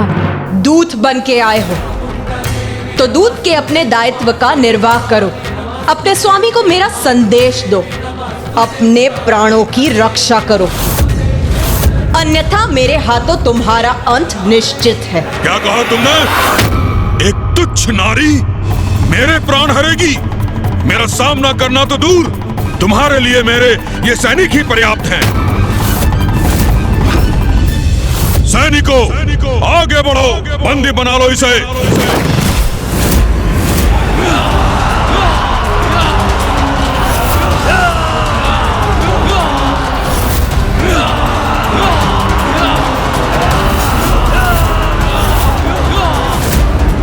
ये दुष्ट असुर तो माता पर आक्रमण कर रहे हैं। नारी का अपमान कर तुमने बहुत बड़ा अपराध किया है धूम्रलोचन, और अपनी भूल को सुधारने का अवसर प्राप्त होने पर भी उसे व्यर्थ कर दिया तुमने। तो अब तुम्हें अपने अपराध का उचित दंड अवश्य प्राप्त होगा। पकड़ लो इसे, बंदी बना लो, पकड़ लो इसे, बंदी बना लो। अभी इसका दंभ खंडित होगा जब ये मेरी बंदी बनेगी, और इसके दुस्साहस के दंड स्वरूप इसे अपने साथ खींचता हुआ ले जाऊंगा मैं। हाँ। तुम प्रत्यक्षदर्शी रहे हो उसकी शक्ति के, अर्थात असुर महानायक शुंभ, आपका सेनापति नियुक्त होने से पूर्व मैं सर्वशक्तिशाली महाराज महिषासुर का मंत्री था।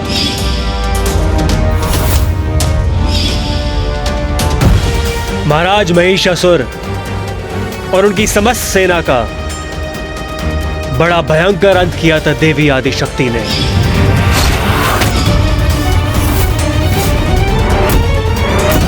ये सब अनर्गल कथा सुनाकर हमें भ्रमित करने का प्रयास मत करो रक्तबीज। हमारी शक्ति के समक्ष वो देवी तनिक भी नहीं टिक सकती। तब देवी आदिशक्ति देवी कात्यायनी के रूप में थी। तब हमें देवी कात्यायनी का वास्तविक परिचय ज्ञात नहीं था और ना ही उनकी शक्ति का आभास था। और होता भी कैसे, क्योंकि विनाश काले विपरीत बुद्धि महाराज महिषासुर के साथ साथ हम सबको भी अपनी शक्ति पे इतना अहंकार हो गया था कि हम देवी कात्यायनी से युद्ध करने के लिए प्रस्तुत हो गए। बंद करो अपना अनर्गल प्रलाप। एक स्त्री इतनी शक्तिशाली कैसे हो सकती है? किस दैवीय शक्ति की बात कर रहे हो तुम? देवी कात्यायनी देवी पार्वती का ही स्वरूप है। वो देवी पार्वती जो जगत जननी है,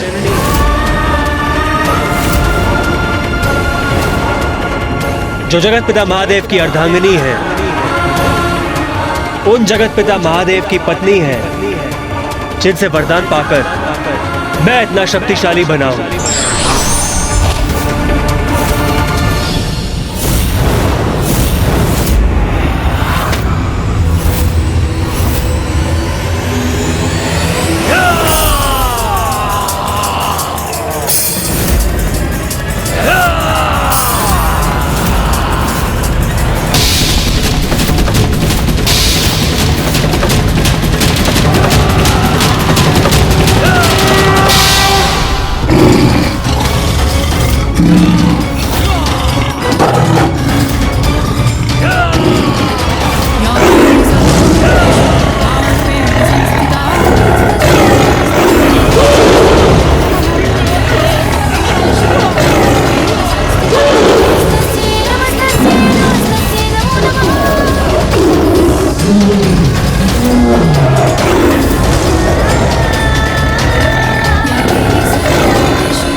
ऐसा भयंकर व्यवहार किया इसने। क्या कहा था तुमने? मेरे लिए तुम्हारे सैनिक ही पर्याप्त है। प्रतीत होता है तुम्हारे सैनिकों के लिए मेरा सिंह ही पर्याप्त है। इसकी उदंडता, इसका अहंकार असहनीय हो रहा है मेरे लिए। जाओ, तुम दोनों को यहाँ से सुरक्षित लौटने का एक अवसर और देती। जाओ और जाकर अपने स्वामी शुंभ को मेरा संदेश दो। मेरे विचार से अब हमें यहाँ से निकल लेना चाहिए अविलंब। तुम ऐसे नहीं मानोगी। तुम्हें अपनी शक्ति का परिचय देना ही होगा। तुम्हारा अहंकार खंडित करके मुझे तुम्हें अपने वश में करना ही होगा। अहंकार तो अहंकारी का खंडित होता है। तुम्हारे अहंकार ने तुम्हारे विवेक को हर लिया है और तुम्हारे ज्ञान चक्षु को निष्क्रिय कर दिया है। तुम अपने काल को अपने समक्ष पाकर भी उसे पहचान नहीं रहे।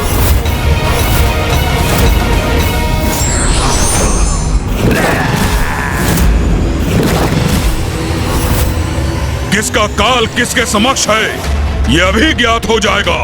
तुच्छ नारी।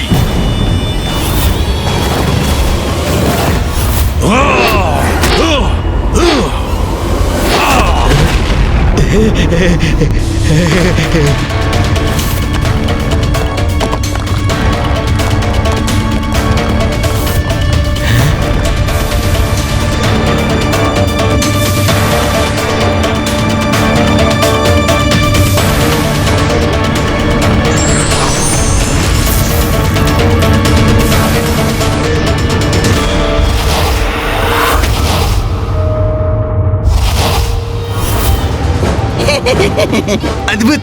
धूम्रलोचन जी की शक्ति का सामना करना तो वास्तव में अत्यंत कठिन है।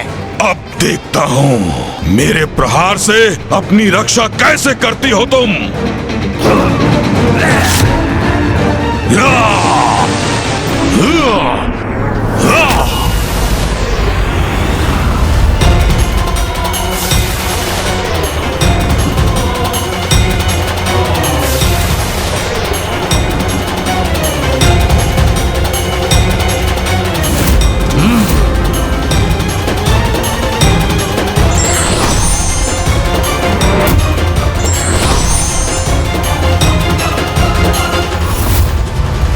स्थिति इतनी बिगड़ जाए ये कहाँ चाहता था मैं तो विवाह का प्रस्ताव लेकर आया था। विनय पूर्वक संवाद कर रहे थे तुमसे, क्योंकि असुर महानायक शुंभ का विवाह तो आनंद का अवसर था, किंतु तुम अपने उदंडता से मुझे उकसाती रही। तुम्हारे जैसी अहंकारी और सुंदर स्त्री के लिए यही उचित है कि तुम्हें पालकी में नहीं खींच कर ले जाया जाए। चलो अब इसे अपना राजसी विवाह यात्रा समझना। विचार, वचन और कर्म तीनों से ही निरंतर अपनी दुष्टता का परिचय दे रहे हो तुम धूम्रलोचन। तुम्हारे पापों का फल तो तुम्हें अवश्य प्राप्त होगा। अब अपने इस प्रहार से तुम्हें वश में करूंगा मैं।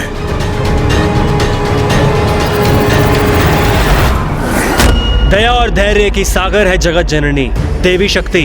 अपनी संतानों के अनेकों दोष क्षमा करती है, किंतु जब एक संतान अपनी माँ को माँ के रूप में सम्मान की दृष्टि से देखने के स्थान पर उन्हीं पर कुदृष्टि डालने लगे, अपने माता के प्रति कुत्सित विचार रखे, तो माता का क्रोध तो जागृत होगा ही ना, और दंड भी तीव्र और भयंकर होगा।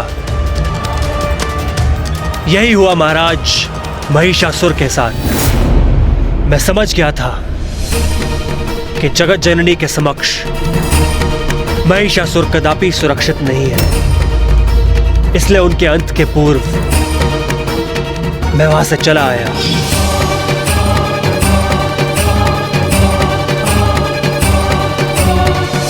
उस रणभूमि से मेरे पलायन के कारण ही मैं आज जीवित हूं, और महाराज महिषासुर और उनकी संपूर्ण सेना नष्ट हो चुकी है।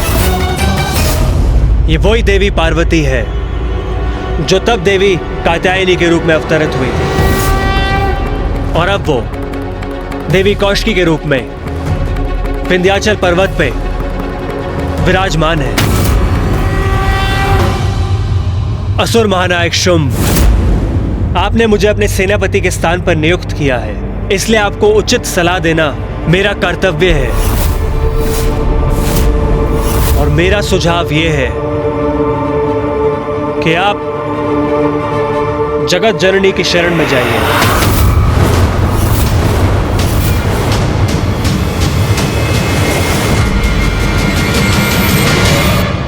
वो अपने शरणागतों की सदा रक्षा करती है। उनके समस्त पाप क्षमा कर उन्हें अपनी भूलों का प्रायश्चित करने का अवसर प्रदान कर उन्हें अभय दान देती है। मैं तो धूम्रलोचन के प्रस्थान करने के पूर्व ही आप सबको इससे अवगत कराना चाहता था, किंतु जो भी हुआ वो इतनी शीघ्रता से हुआ कि मुझे कुछ कहने का अवसर ही प्राप्त नहीं हुआ। असुर महानायक, अभी भी समय है।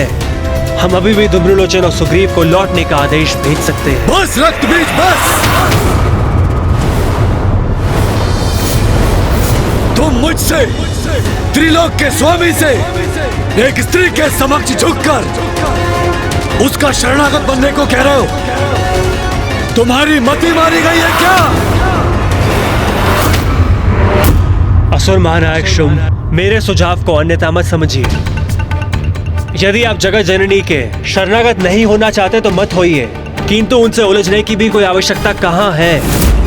उनसे नहीं उलझेंगे तो आप सुरक्षित रहेंगे, शांति पूर्वक त्रिलोक का शासन करेंगे, सुख भोगेंगे। बस रक्तबीज, बहुत हुआ। तुम्हें अपना सेनापति बनाया, बहुत बड़ी भूल कर दी मैंने। एक और ये निशुंभ, चंड मुंड धूम्रलोचन, जो मेरे लिए अपना जीवन तक निछावर करने के लिए प्रस्तुत हैं, और दूसरी ओर तुम, जो मुझे स्त्री के चरणों में शीश रखने का सुझाव दे रहे हो।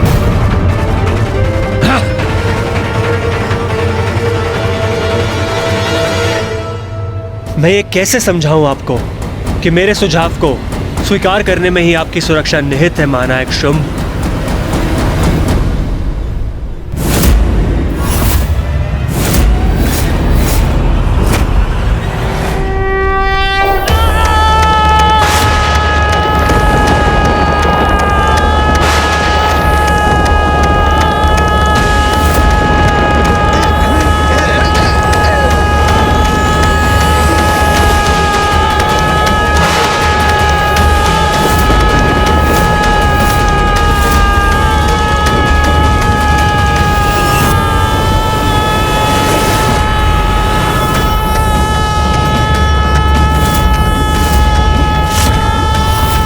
ये तो माँ की हुंकार है।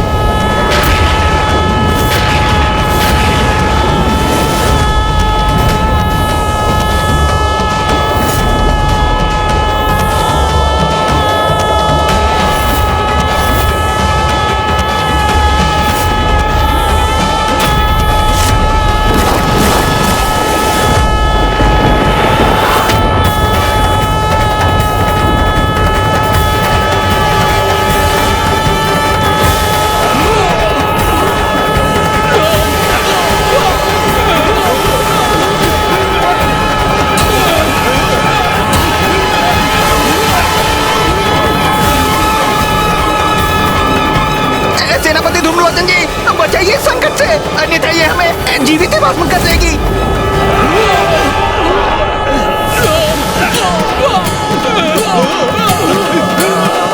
मेरे सैनिकों को भस्म कर दिया इसने। ये अग्नि की लपटें तो अब मेरी ओर ही बढ़ रही हैं।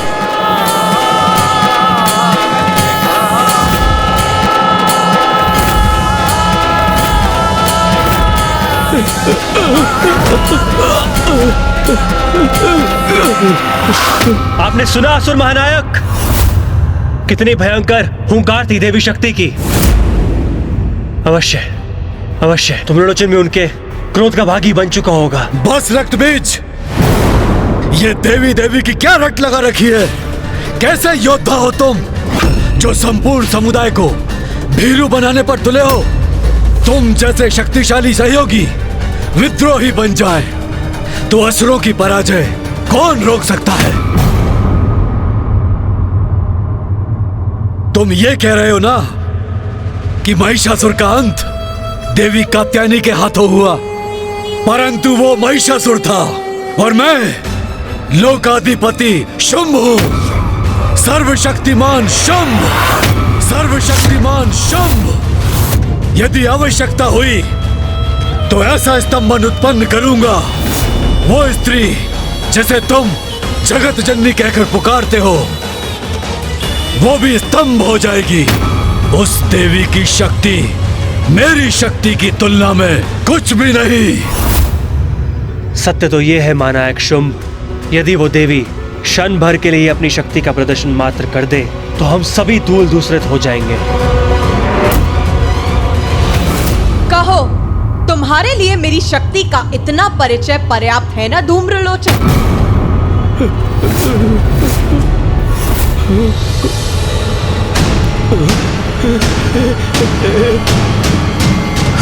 मैं सुरक्षित हूं, भस्म नहीं हुआ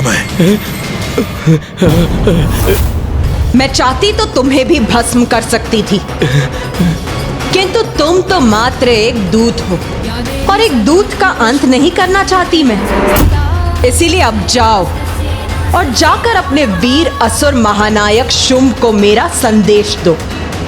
बताओ उन्हें कि कैसे मैंने तुम्हें तुम्हारे जीवन से वंचित नहीं किया, सुरक्षित जाने दिया तुम्हें। तो क्या धूम्रलोचन जी ने अपनी पराजय स्वीकार कर ली? कदाचित यही उचित है, यहाँ से निकलने में ही भलाई है।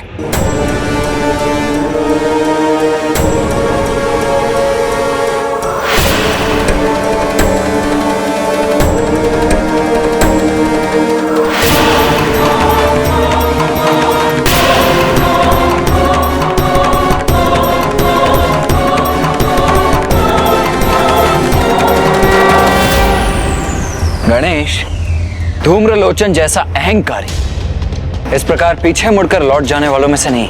हाँ भैया, किंतु कदाचित वो समझ गया है कि इसी में उसकी सुरक्षा है।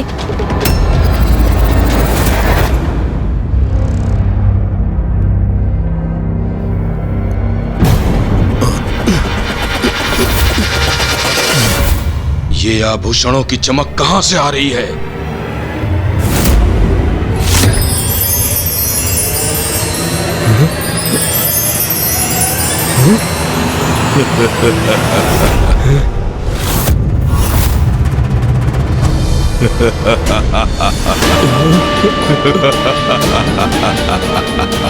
अच्छा, तो स्वर्ग की देवियों को यहाँ छिपा कर रखा है इसने। इस दुष्ट ने तो हमें देख लिया।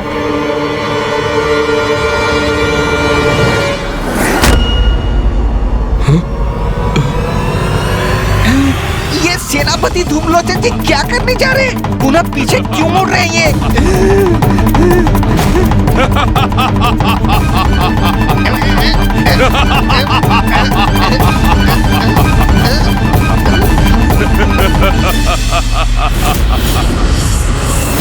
बहुत भाग्यशाली हैं मेरे स्वामी। उन्हीं के भाग्य के परिणाम स्वरूप मैं उचित समय पर उचित स्थल पर हूँ।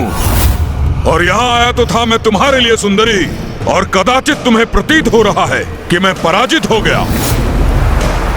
उचित है, किंतु मेरी पराजय में ही मेरी जय है। हे स्त्री, अब तो मैं अपने स्वामी के लिए दो उपहार लेकर जाऊंगा।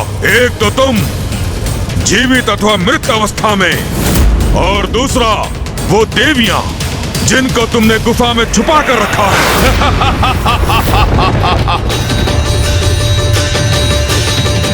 इसने पुनः अपनी कुदृष्टि डाली देवियों पर।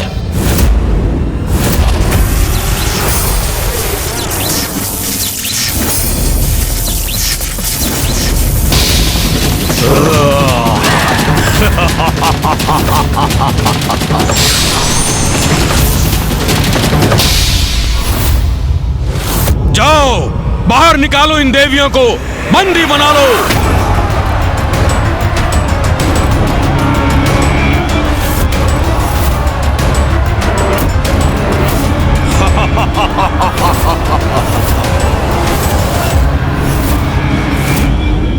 माताओं को अपनी दुष्टता का लक्ष्य बनाकर धूम्रलोचन सभी सीमाओं का उल्लंघन कर चुका है अब।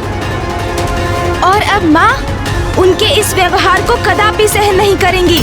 माँ के कार्य में हस्तक्षेप करना उचित नहीं, अन्यथा अभी इस धूम्रलोचन को इसके दुर्वचनों का उचित दंड देता मैं।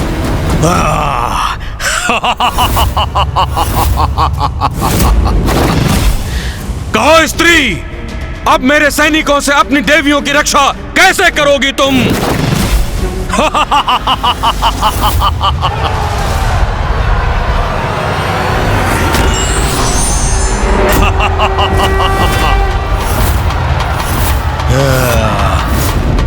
तुम्हारे हाथों में घंटा, तो तुम क्या मेरे असुर सैनिकों को घंटा बजाकर रोकोगी? इस घंटा से अंत करोगी उनका?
ये मत समझना कि तूने अपनी माया से मुझे धूम्रलोचन को परास्त कर दिया।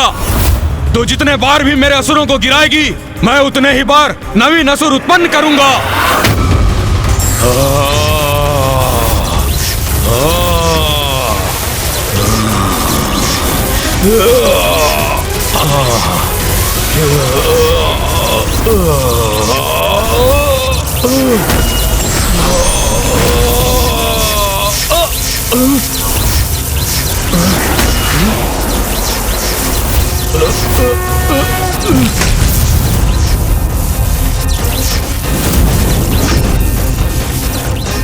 अपने हाथ हिलाने में अक्षम्य हो तुम। अब इस हाथों से कोई और असुर उत्पन्न नहीं कर पाओगे। अब तुमसे तुम्हारे ये हाथ ही छीन लूंगी मैं।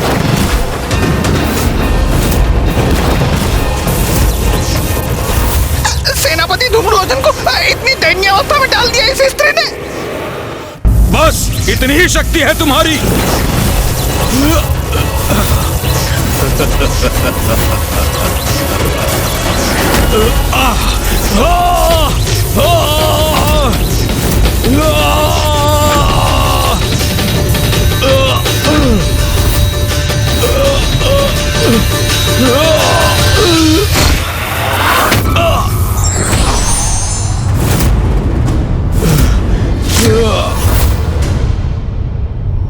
अब हाथों से रहित होने के बाद भी तुम्हारा वध करूंगा मैं।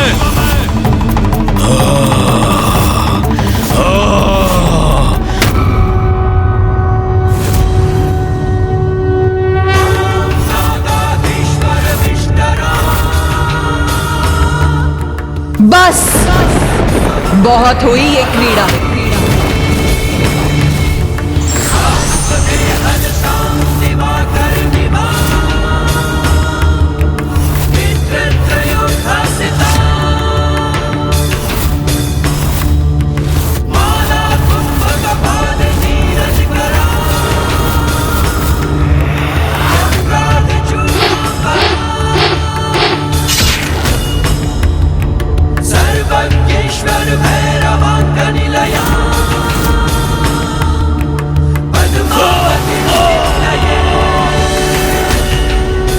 तो जब धूम्रलोचन उस स्त्री को अपने बंधन में बांध कर लौटेगा, तब तुम्हें अनुमान होगा मेरी शक्ति का।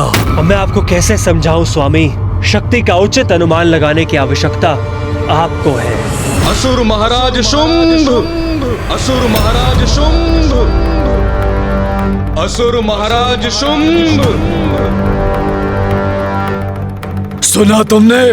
सुना? लौट आया मेरा सेनापति धूम्रलोचन। अब तो आपके विवाह के प्रबंध आरंभ करने चाहिए। आरंभ करो, अवश्य आरंभ करो।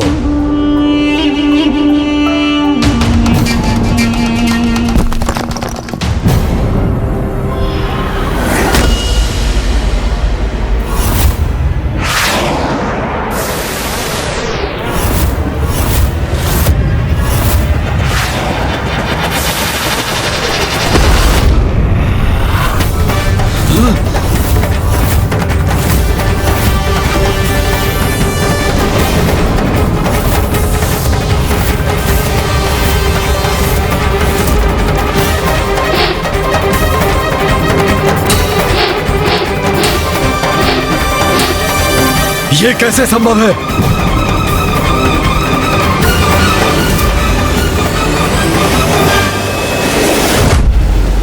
तो अंततः माँ ने धूम्रलोचन को शुंभ के निकट पहुंचा दिया। और रही बात सुग्रीव की, वो तो मुझे आग मत कीजिए माता, मैं अपने सभी भूलों की क्षमा मांगता हूँ। आपके आदेश का पालन करूंगा माता। अभी जाकर आपका संदेश अपने स्वामी तक पहुँचाता हूँ। मेरा वध मत कीजिए माता, मेरा वध मत कीजिए।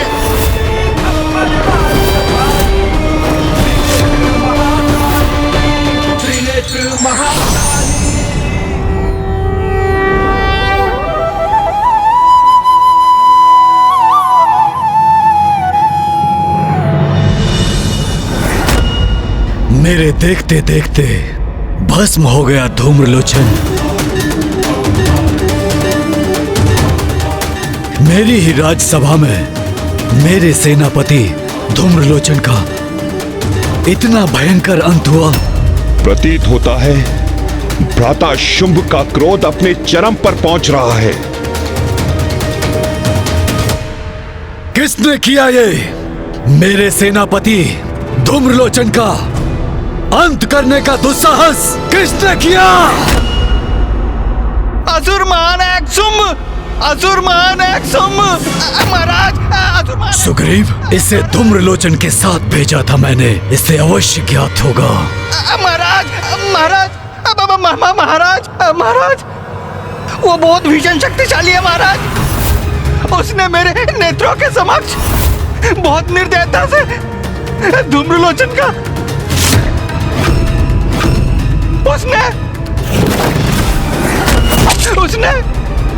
उसने क्या बोल रहे हो? किसने किया ये? स्पष्ट बोलो, किसका दुष्कृत्य है ये? किसने किया सेनापति धूम्रलोचन का वध? ये तो आपको भी भली भांति ज्ञात है असुर महानायक शुंभ कि सुग्रीव देवी शक्ति का उल्लेख कर रहा है। स्पष्ट है कि उन्होंने उसका अंत किया है। फिर भी आप ये क्यों जता रहे हैं जिससे आप इससे अनभिज्ञ हो? धूम्रलोचन का वध उस नारी ने किया महाराज, जिसके समक्ष हम आपके विवाह का प्रस्ताव लेकर गए थे, देवी कौशिकी।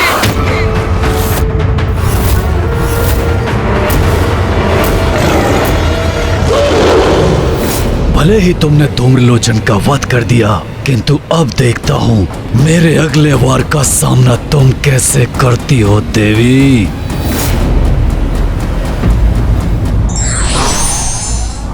कोई कितना भी शक्तिशाली हो, अहंकारवश वो यदि अपनों के सुझाव पर ध्यान नहीं देता, उसका सर्वनाश निश्चित है।